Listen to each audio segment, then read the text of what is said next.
Besar mungkin hampir semua juga nggak pernah tahu dia siapa, nggak pernah lihat, kita nggak pernah lihat timnas Kanada main. Karena kita dalam naturalisasi ini harus benar hati-hati. Kita stop aja dulu untuk pemain naturalisasinya. Kenapa? Nggak ada gunanya. Sejumlah pemain naturalisasi timnas Indonesia diyakini akan tetap menjadi andalan utama di bawah asuhan pelatih baru, John Herdman, pada ajang FIFA Series yang akan berlangsung pada 23 hingga 31 Maret 2026. Prabowo resmi menyetujui naturalisasi Erling Haaland. Haaland akui sudah dihubungi PSSI untuk perkuat timnas Indonesia. Menginfokan bahwa Bapak Presiden, Bapak Prabowo Subianto sudah menandatangani. Langsung saja kita ke pembahasan hari ini seputar berita timnas Indonesia yang lagi trending. Nama-nama ini tampaknya tidak akan tergusur dari posisinya meski timnas Indonesia telah memiliki pelatih baru. Sebab mereka memiliki kualitas yang mumpuni sehingga bisa menjadi pilihan terbaik di posisinya masing-masing. Selain kualitas, pertimbangan lainnya ialah performa para pemain ini bersama klubnya masing-masing. Mereka sejauh ini tampil cukup mengesankan, sehingga berpeluang besar untuk kembali jadi andalan skuad merah putih. Lantas, siapa saja pemain diaspora timnas Indonesia yang berpeluang besar menjadi andalan John Herdman saat menghadapi ajang FIFA Series 2026 yang jadi agenda terdekat skuad Garuda? Jika mempertimbangkan kiprah yang diukir oleh Emil Audero bersama Cremonese di ajang Serie A 2025-2026, pos penjaga gawang timnas Indonesia kemungkinan besar bakal dipercayakan kepadanya. Sebab, Emil Audero berhasil memperlihatkan aksi yang sangat istimewa musim ini. Jika melihat statistiknya, kiper berusia 29 tahun itu sukses mengukir 5 kali clean sheet dan kebobolan 21 kali dari 16 pertandingan. Audero menjadi kiper utama Cremonese yang berstatus sebagai tim promosi. Dia tentu diharapkan bisa terus menjaga performanya tetap konsisten untuk membantu perjuangan skuad Garuda di ajang FIFA Series 2026. Pemain timnas Indonesia lainnya yang juga punya kiprah mentereng di Liga Italia musim ini ialah Jay Itzes. Kapten timnas Indonesia itu menjadi bek andalan utama Sassuolo sepanjang musim 2025-2026. Sampai saat ini, Jay Itzes telah bermain sebanyak 20 kali dan semuanya berlangsung selama 2 kali 45 menit alias tak tergantikan. Catatan inilah yang membuat bek usia 25 tahun itu jadi incaran banyak klub. Mempertimbangkan statusnya sebagai kapten, Itzes diyakini bakal jadi pilihan utama John Herdman di jantung pertahanan. Kepemimpinannya masih sangat penting bagi skuad Garuda di ajang internasional. Oleh Romeni sempat memperkuat tim nasional Belanda U15 dan U18 sebelum memutuskan membela Indonesia pada November 2024. Perpindahan asosiasinya disahkan FIFA pada 20 Februari 2025. Ia menjalani debut bersama timnas Indonesia pada 20 Maret 2025 melawan Australia dan langsung mencetak gol.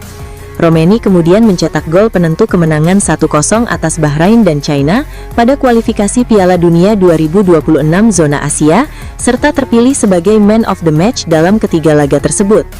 Meski performa di Oxford United belum maksimal, posisi Romeni cukup krusial di skuad Garuda dan sulit tergantikan. Pemain lainnya yang juga memiliki performa konsisten di Eropa ialah Kevin Dix. Bersama Borussia Mönchengladbach di Bundesliga musim ini, Dix adalah salah satu nama pemain yang tidak pernah tergantikan. Sejauh ini, pemain 29 tahun itu sudah mencatatkan 18 penampilan dan nyaris semuanya sebagai starter.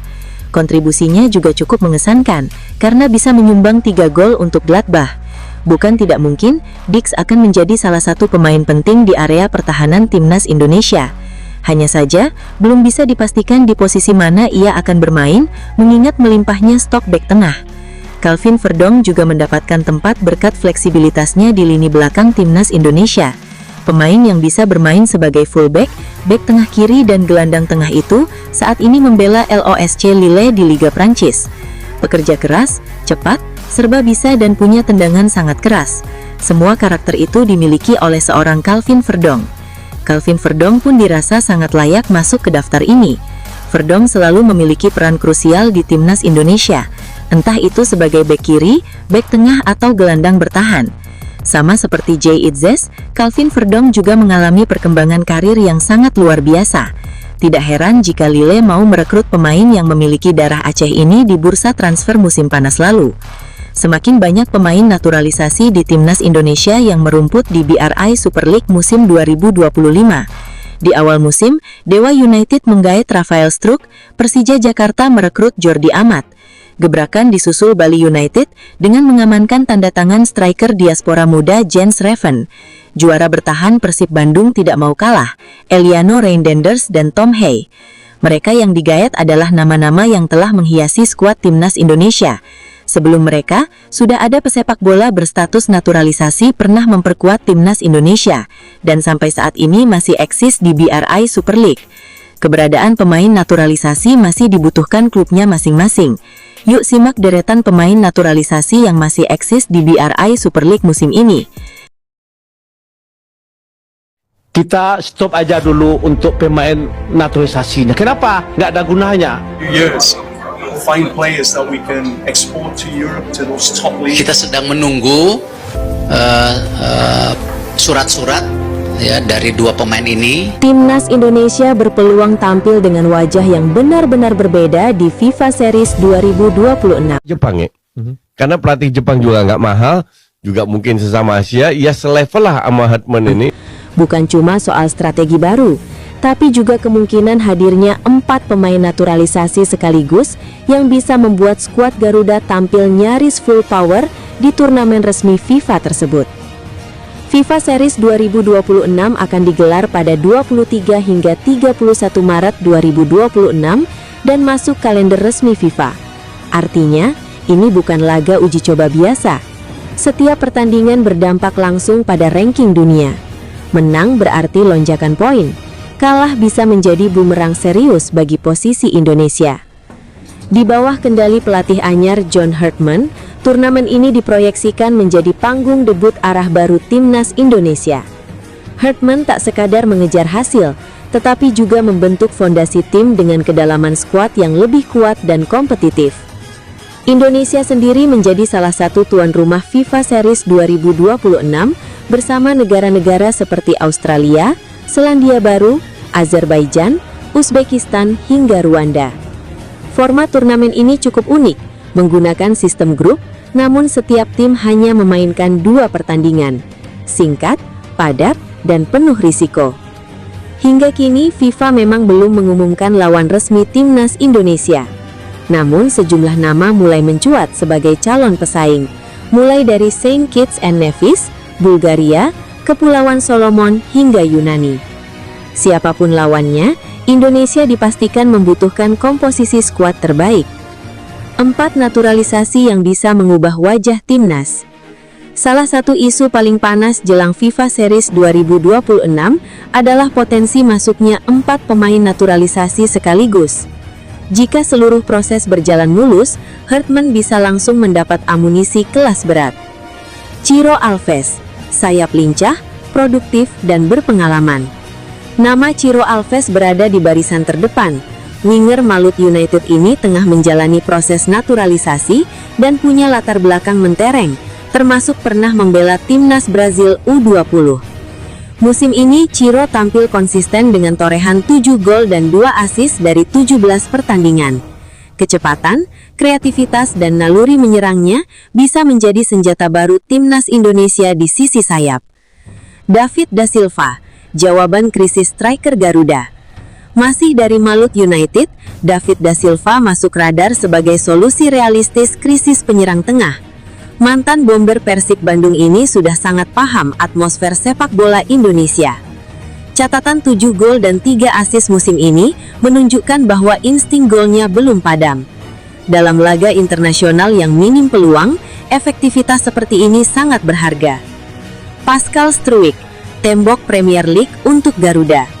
Inilah nama yang paling wah. Pascal Struijk, bek utama Leeds United di Premier League, sudah lama dikaitkan dengan timnas Indonesia. Meski sempat berharap dipanggil timnas Belanda, peluang membela Indonesia belum sepenuhnya tertutup. Dengan 20 penampilan dan 1 assist musim ini, Struijk berpotensi langsung menjadi pemimpin lini belakang jika proses naturalisasi rampung. Jensen Schild, proyek jangka panjang dari Bundesliga.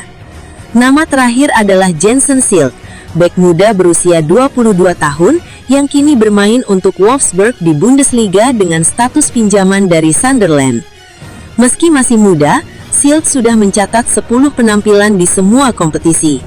Kombinasi pengalaman Eropa, fleksibilitas posisi dan usia emas membuatnya ideal untuk proyek jangka panjang John Hartman. Jika keempat pemain ini benar-benar bergabung, FIFA Series 2026 bukan sekadar turnamen persahabatan. Ajang ini bisa menjadi titik awal era baru Timnas Indonesia. Lebih dalam secara skuad, lebih kuat secara fisik, dan lebih matang secara mental. Bagi John Hartman, ini adalah panggung pembuktian pertama. Bagi Timnas Indonesia, ini kesempatan emas untuk menunjukkan bahwa Garuda tak lagi sekadar peserta, tetapi penantang serius di level internasional. 8 rising star eligible dinaturalisasi Timnas Indonesia jelang lakoni laga di FIFA Series 2026. 1 bahkan sudah punya caps Liga Eropa. Timnas Indonesia tak lama lagi bakal turun di ajang FIFA Series 2026 dengan status tuan rumah. Laga FIFA Series 2026 bakal berlangsung pada 23 sampai dengan 31 Maret 2026. Dalam setahun terakhir, eksodus para pemain naturalisasi Timnas Indonesia yang memutuskan berkarir di Liga Indonesia benar-benar menjadi fenomena yang ramai disorot banyak pihak. Setidaknya, ada sekitar 7 pemain keturunan atau naturalisasi di skuad Timnas Indonesia yang memutuskan berkarir di Liga Indonesia. Nama-nama pemain seperti Jordi Amat, Tom Haye, Eliano Reinders, Jens Reven, Rafael Struijk, Shane Patinama, dan Dion Marks menjadi deretan nama yang memutuskan berkarir di Liga Indonesia. Lalu, ada pula nama Sadil Ramdhani yang dulunya membela klub Malaysia Sabah FC, kemudian memutuskan bergabung dengan Persib Bandung di awal musim 2025-2026 ini. Kondisi ini membuat banyak penggemar dan pihak terbelah menjadi 2 kubu terkait hijrahnya para pemain naturalisasi tersebut ke Liga Indonesia. Ada yang mendukung dengan dalih peningkatan kualitas liga. Akan tetapi, tak sedikit juga yang menolak karena dikhawatirkan akan membuat performa para pemain tersebut menurun saat membela Timnas Indonesia. Situasi yang cukup pelik ini juga turut disorot oleh salah satu anggota Komite Eksekutif atau Exco PSSI, yakni Arya. Menurutnya, kualitas kompetisi dalam negeri, khususnya kasta kompetisi Super League, harus segera ditingkatkan. Hal ini dikarenakan dirinya khawatir jika kualitas liga yang belum baik ini bisa mempengaruhi performa dan gaya bermain para pemain berlabel tim nasional dan bisa berdampak dengan penurunan kualitas skuad Garuda. Baru-baru ini, 2 klub papan atas Super League melakukan pergerakan transfer yang signifikan. 2 rival abadi seperti Persib Bandung dan Persija Jakarta mendatangkan pemain berlabel Timnas Indonesia di paruh kedua musim ini. Tak sembarangan, pemain berlabel Timnas itu juga berstatus sebagai pemain keturunan. Maung Bandung secara tiba-tiba mendatangkan pemain Timnas U23 Indonesia, yakni Dion Marks. Tim besutan Boyan Hodak itu membajak Marks dari NEC Nijmegen U21 dan dikontrak hingga 31 Mei 2028. Marks diumumkan berbarengan dengan kedatangan ex Paris Saint-Germain, yakni Layvin Kurzawa. Di lain sisi, pergerakan transfer Macan Kemayoran tidak kalah mengejutkan. Tim ibu kota Indonesia mendatangkan Shane Patinama. Sedikit berbeda dengan Marks, Patinama memiliki kontrak hingga Juni 2028 dengan opsi perpanjangan. Sebelum keduanya sudah ada beberapa pemain keturunan lain yang lebih dulu mencicipi kompetisi lokal. Mereka adalah Tom Haye, Eliano Reinders, Rafael Struijk, dan Jens Reven. Hal ini langsung ditanggapi oleh pelatih skuad Garuda, yakni John Hartman. Hartman mengaku tidak masalah dengan hadirnya pemain keturunan di kompetisi lokal. Bahkan, ia menilai keputusan tersebut sangat penting bagi Timnas. Dengan adanya keputusan ini, Hartman merasa Timnas dapat mengakses pemain-pemain yang sebelumnya berada di Eropa sedikit lebih mudah. Tak hanya itu, para pemain tersebut juga akan memberikan nuansa baru di kompetisi lokal. Saya pikir itu penting bahwa kami dapat mengakses pemain kami dari Eropa yang memberikan tampilan berbeda secara nuansa dan standar, kata John Hartman. Lebih lanjut, Hartman juga mengatakan hal ini sangat penting bagi pemain. Sebab, mereka benar-benar harus terbiasa dengan iklim di Indonesia. Baginya, iklim di tanah air sedikit unik karena tingkat kelembapan yang begitu tinggi. Jadi, para pemain tersebut memang harus terbiasa agar dapat mengantisipasi laga timnas andai bermain di waktu sore hari atau pada saat matahari masih terbit. Penting juga bagi pemain untuk terbiasa dengan kondisi di sini. Kondisi di sini sangat unik, kelembapan, panas, dan saya pikir untuk pemain Eropa berlatih di sini secara konsisten itu sangat penting. Tingkat toleransi fisik yang bisa mereka bangun, minggu demi minggu, itu memberikan kami kekuatan dan kedalaman skuad. Menurut saya, itu yang kami butuhkan, pungkasnya. Kepindahan besar tengah melibatkan kiper utama Timnas Indonesia, Maarten Paes yang dilaporkan telah mencapai kesepakatan untuk bergabung dengan Ajax Amsterdam di Liga Belanda. Proses transfer ini menjadi pusat perhatian karena menandai kembalinya sang penjaga gawang ke kompetisi elit Eropa setelah beberapa musim merumput di Amerika Serikat. Kepastian mengenai kesepakatan ini disampaikan oleh pakar transfer ternama Fabrizio Romano pada Rabu 27 Januari 2026. Menurut laporannya, Paes akan pindah secara permanen dari klub Major League Soccer MLS, FC Dallas, menuju klub yang bermarkas di Johan Cruyff Arena tersebut.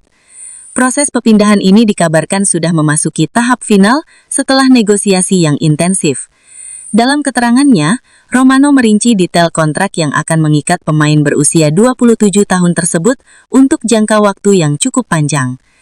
Ajax menyepakati kesepakatan untuk mendatangkan Maarten Paes dari FC Dallas di MLS, transfer permanen. Kontrak hingga Juni 2029, selanjutnya tes kesehatan setelah kesepakatan disetujui dan diselesaikan oleh agen SIG Boy Kuipers. Durasi kontrak hingga Juni 2029 menunjukkan bahwa Ajax memiliki rencana jangka panjang terhadap Paes. Pihak manajemen klub tampaknya melihat potensi besar dalam diri pemain kelahiran Nijmegen ini untuk memperkuat lini pertahanan mereka dalam beberapa musim ke depan.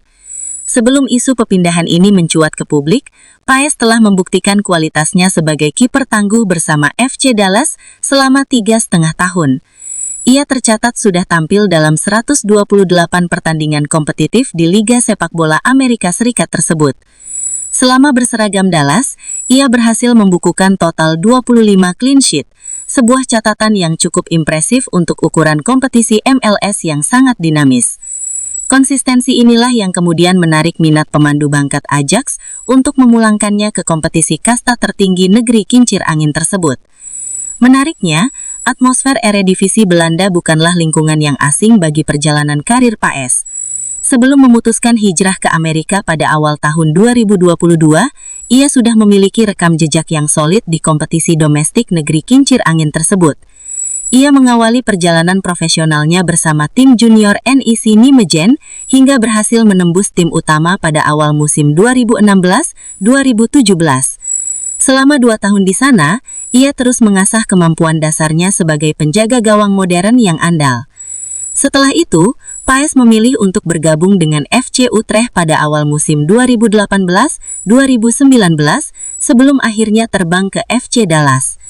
Pengalaman internasional dan pemahaman taktik di Belanda menjadi modal berharga baginya untuk kembali bersaing di level tertinggi. Perpindahan menuju Ajax Amsterdam ini dipandang sebagai progres yang signifikan bagi karir pribadinya maupun bagi Timnas Indonesia. Bermain di salah satu klub paling bersejarah di dunia tentu akan meningkatkan standar permainan dan mentalitas Paes secara drastis. Berdasarkan laporan media di Belanda, nilai transfer Paes diperkirakan menyentuh angka sekitar 20 miliar rupiah. Investasi ini dilakukan Ajax sebagai bagian dari strategi untuk mencari pengganti potensial bagi kiper senior Remco Pasveera yang usianya sudah semakin menua. Meski nantinya harus bersaing ketat dengan kiper bertalenta lainnya seperti Vitesse Vlasjaros, tantangan ini justru dianggap positif. Persaingan sehat di klub sebesar Ajax akan memaksa Paes untuk selalu berada dalam kondisi fisik dan mental terbaiknya setiap pekan. Bagi Timnas Indonesia, kehadiran pemain yang merumput di klub kasta tertinggi Eropa memberikan suntikan kepercayaan diri yang luar biasa bagi seluruh tim.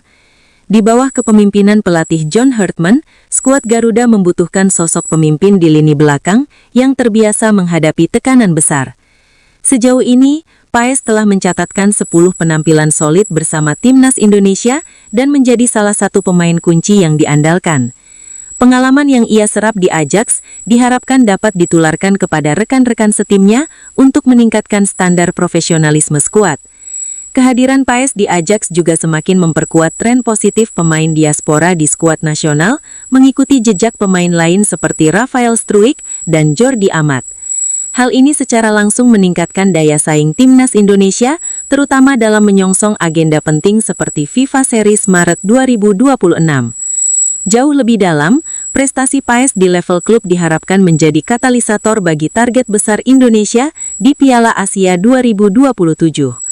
Mentalitas profesional yang menjadi warisan dari era kepelatihan Shin Tae-yong kini terus diperkuat dengan kehadiran pemain-pemain di liga-liga top dunia.